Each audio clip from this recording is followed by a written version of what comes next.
बीमारी बचपन की है। मेरे हाथ भी खराब ने, पैर भी खराब। हम तो मजबूर हैं जी, मैं घर ही बैठा, मेरे तो काम नहीं होता।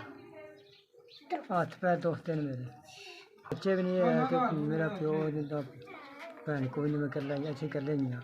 मेरी बीवी होई लत्तां नहीं बची, बीवी के भी हत्थ पैर इदां ही ने, खुलते भी नहीं, ਉਹਦੇ भी मजबूर ही असीं दोवें।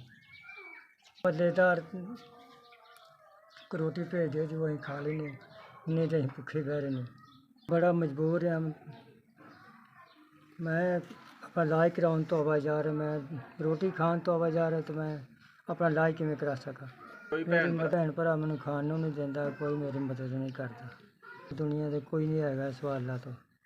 पैर भी ਲੱਤਾਂ ਵੀ ਮੁੜਿਆ, ਮੇਰੇ ਹੱਥ ਨਹੀਂ ਫੁੱਲ ਖੁੱਲ੍ਹਦੇ ਵੇਖੋ।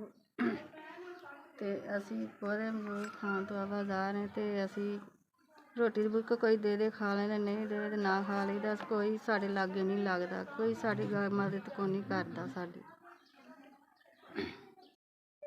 ਭਾਜੀ ਤੁਸੀਂ ਮੈਨੂੰ 5000 ਰੁਪਇਆ ਘੱਲਿਆ, ਆਵੇ ਤੁਹਾਡੇ ਬੱਚੇ ਜੀਣ, ਅੱਲਾਹ ਪਾਕ ਤੁਹਾਨੂੰ ਤੰਦਰੁਸਤ ਕਰੇ। ਬਿਮਾਰ ਬੰਦਾ, ਅੱਲਾਹ ਪਾਕ ਤੁਹਾਨੂੰ ਮੇਵਾ ਦੇ ਰਿਹਾ। ਮੈਂ ਤੁਹਾਨੂੰ ਮੈਨੂੰ 5000 ਰੁਪਇਆ ਦਿੱਤਾ, ਅੱਲਾਹ ਪਾਕ ਤੁਹਾਡੀ ਸਿਹਤ ਦੇਵੇ, ਜਾਤੀ ਕਰੇ, ਅੱਲਾਹ ਪਾਕ ਤੁਹਾਡੀ ਸਿਹਤ ਦੇਵੇ, ਅੱਲਾਹ ਪਾਕ ਤੁਹਾਡੇ ਬੱਚਿਆਂ ਦੀ ਅੱਲਾਹ ਪਾਕ ਖੈਰ ਕਰੇ।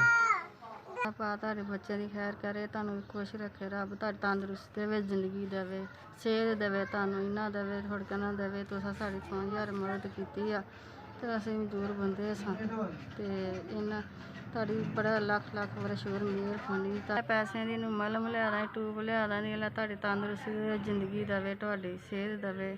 ਇਹਨਾਂ ਜਿਹੜੇ ਪੈਸੇ ਦਿੱਤੇ ਨੇ, ਮਲਮ ਟੂਬ ਲਿਆ ਦਾਂਗੇ।